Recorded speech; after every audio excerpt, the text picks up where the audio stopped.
Good morning guys, and welcome to part 6 of the Spire Ultra route recce. It's a gorgeous day this morning. It is only 6 Celsius but the sun's out, mostly blue skies, so I can't complain. I've decided to say goodbye to all self-respect and run around with the camera strapped to my head this time rather than on the chest, so we should get fewer views of just the camera pointing at the floor while I'm going up hills, and with a bit of luck you'll be able to see where I'm actually going, so fingers crossed that works out okay. We're at the 25-kilometre point of the Spire route at the moment, so I'm going to head on down Keeper's Lane until we get to the 30-kilometre point this morning. So without further ado, let's get warmed up and get going. Here we are then, heading off down Keeper's Lane. Glorious morning. I mean, every trail looks better when the weather's like this. Some nice sunshine there, shining through the trees. And it's just the right temperature for a morning run. Morning. Nice downhill section here. There's one notable feature on the left, that tree you see, or stump of a tree. There's a carved face on each side of it. Looks a bit like the Ents from Lord of the Rings, so stop and take a look at that if you've got time on race day. We'll just turn left at the bottom of the lane here. And we head over towards a little bridge where we're going to cross over the river. Some nice stone walls. Stop you falling in the river there. Turn right. Morning. And we follow the river for a short while here.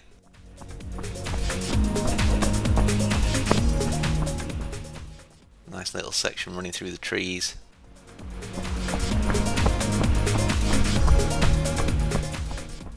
Gets a bit rooty and dodgy underfoot here before we go across this tiny little bridge, and then you want to be heading straight ahead, kind of straight through that tree, but it's best to sidestep it if you can and just keep going forwards until we get onto the higher trail there and turn right.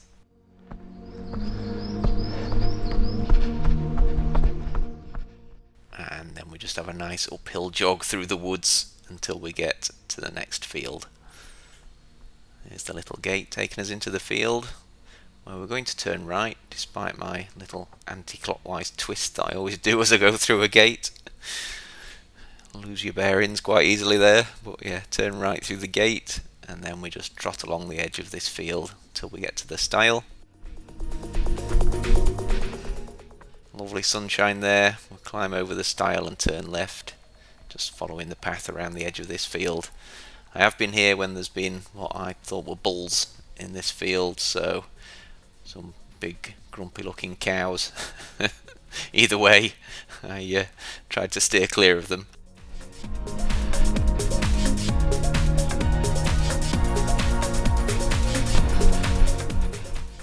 So as we get to this gate, the path kind of bends to the right and follows the hedge there.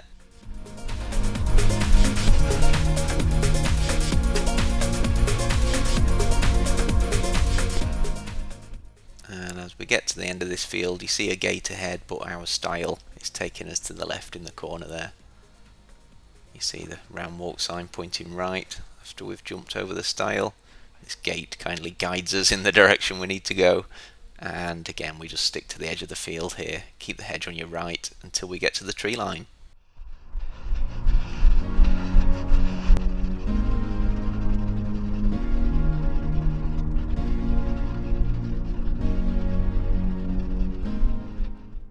Got a bit squelchy and soggy underfoot here, so I did a bit of scampering around the muddiest, wettest bit. I'm sure I still got a wet foot. And then we're heading for what used to be a stile, has been replaced by a pallet gate.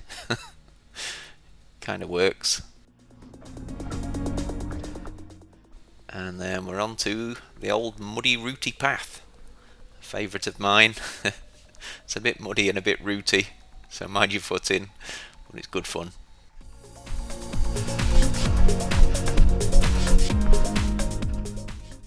There's a little pile of branches that pass us for a bridge here.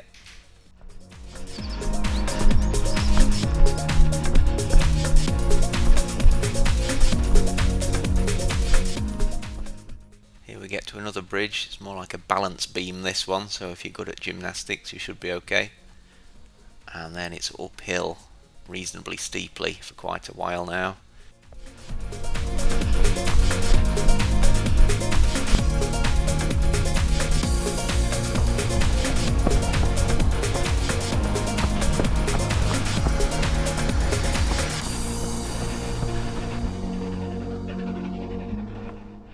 Quite a muddy bit here. I'm sure on race day you'll just plough through that as you race towards your sub 5 finish time.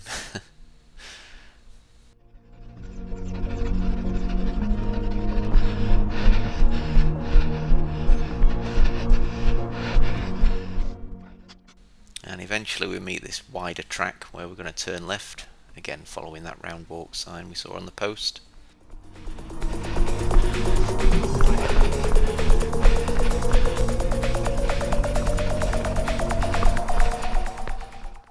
And we're looking for a trail on the right, just before this wider track bends to the left.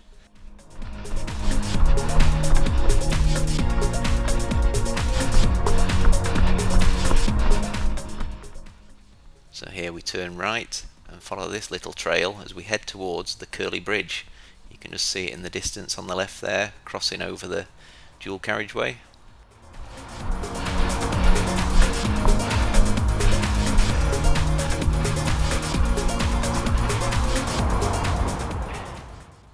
So at this point the track we're on gets kind of fenced in, bends to the left and heads towards the entrance to the Curly Bridge.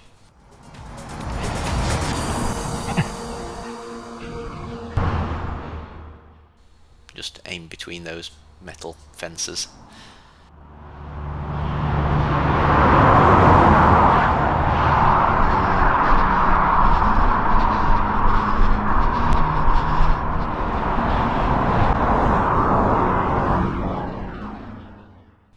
And up we go. The Curly Bridge eventually straightens out and takes us across the big road there, the A61. And we're heading towards the trees.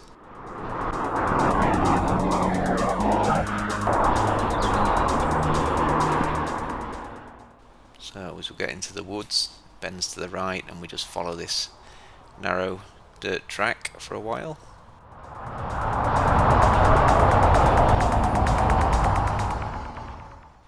Ignore that bit of a turn on the right there, just follow the main path until we get to a kind of crossroads further up.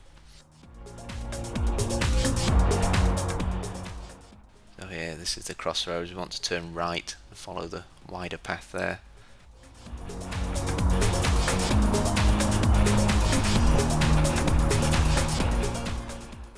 Keep going, ignoring any turn-offs until we get close to the gate at the end. And just before the gate you see that post on the left with a round walk sign on pointing left that takes us up here.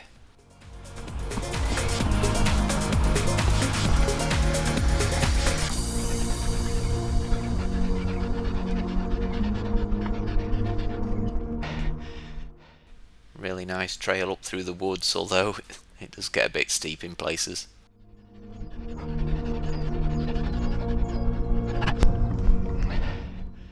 Eventually we meet some more trails and we want to turn to the right.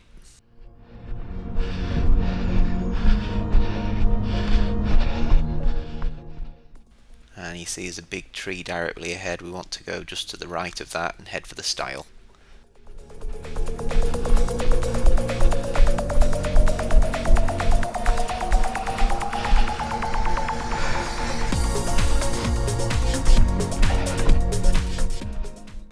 And now we're just following this path along the edge of the field.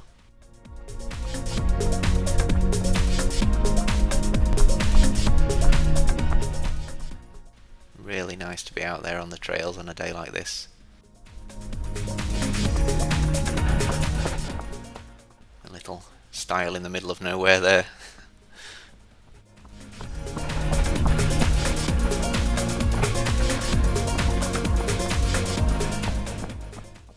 After a while the path does bend to the left a little bit and head towards that tree. And that's right next to our exit.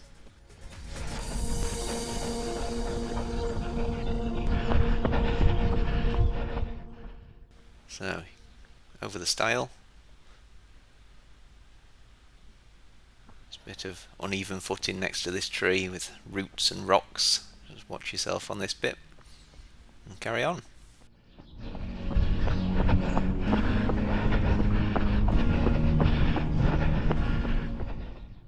Straight through this one, just follow your nose.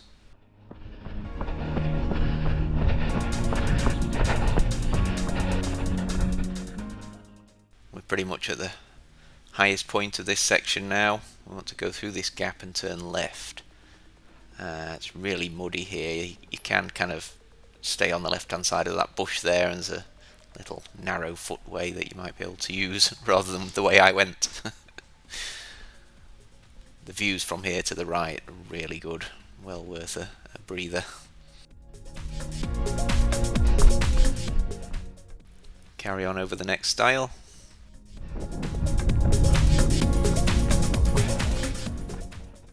And keep going with the hedge on your right.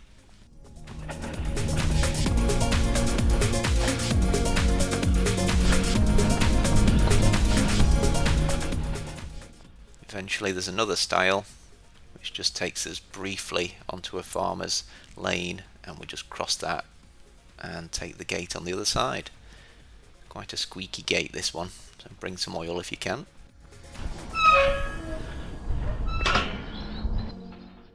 Here's a bench with a viewing point and a map of the round walk and a nice view, but we just want to carry on.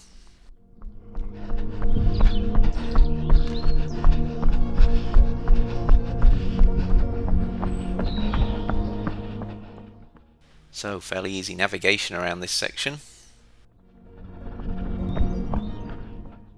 Nice clear path, one or two stiles to jump over, but basically keep going.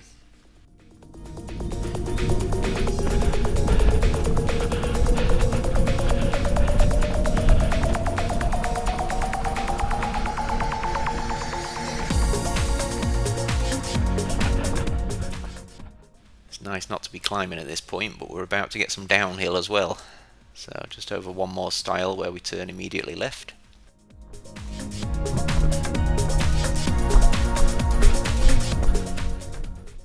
And get ready to turn right quite soon. There's a bench on the left and a knocked over signpost which tells us to go right. And you can see the narrow path there straight down this really big field. It's nice and smooth, gently downhill. Great views, and it's just a lovely place to be when the weather's like this.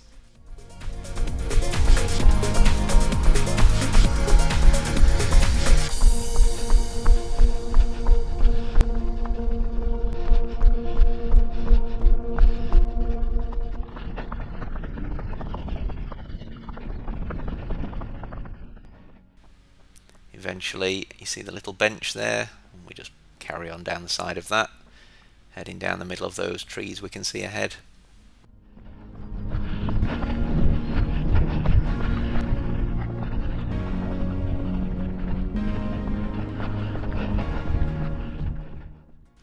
There are a few sheep in the field there.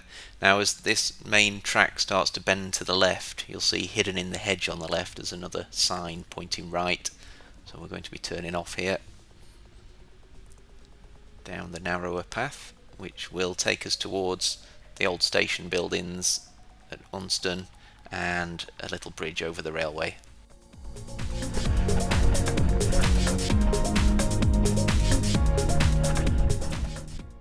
The path carries on into kind of another field here, but it's easy enough to follow.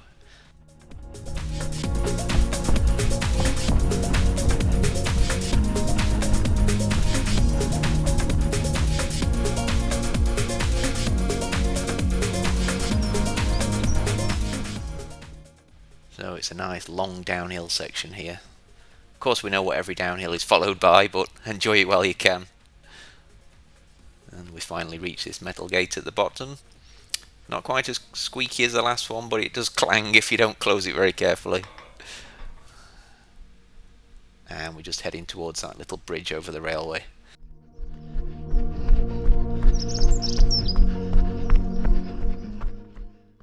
Clomp up the steps. Check if there's any trains coming.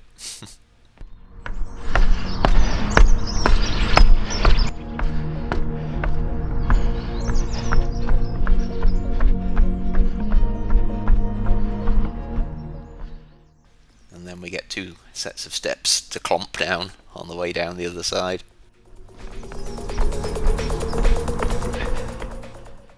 We're almost into Unston now, where we just pass through. We don't stay there very long.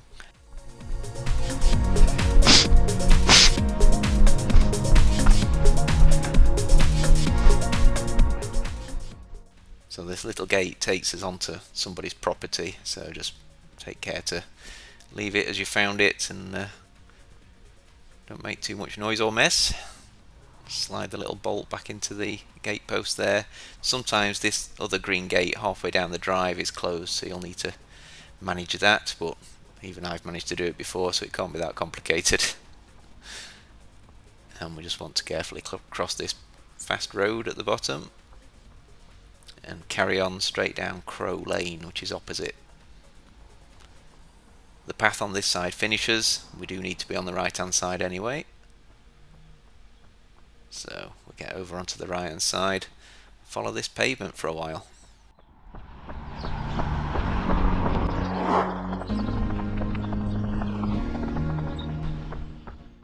You see there's a road turning off to the right, or a small lane, that's where we're going.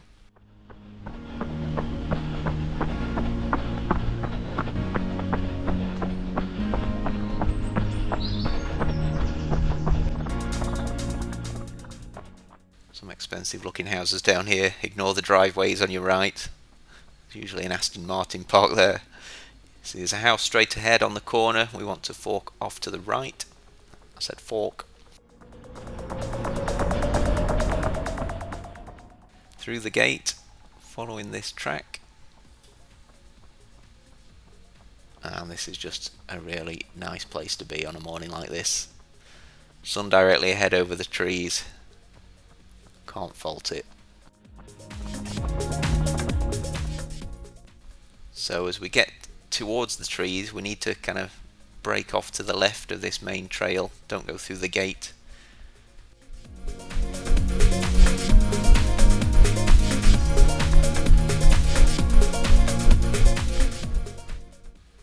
And we go over this little bridge.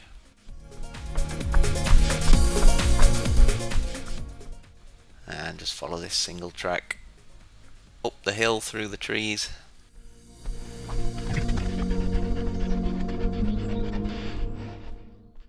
We get to a little squeeze through, don't go right into somebody's garden there.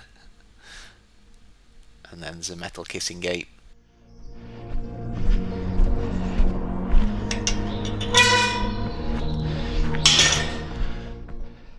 More uphill.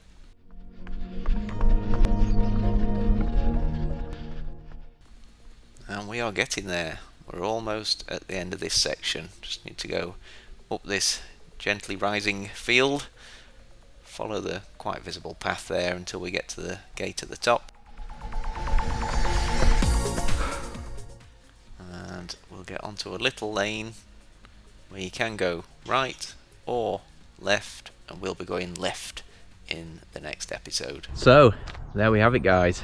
Bye bye dignity. I ran all the way with the camera on my head.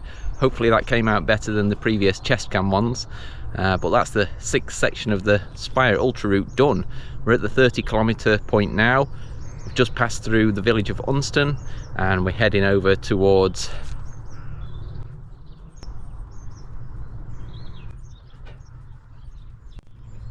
the place where the Miners' Arms is. I'll put it on the screen, I can't remember now, but there is a checkpoint and water stop just outside the pub there, so that's something to look forward to when we finish getting up this hill. So thanks for watching again today, guys. Stay tuned for the next part of the series and the rest of my running journey, and I'll catch you soon.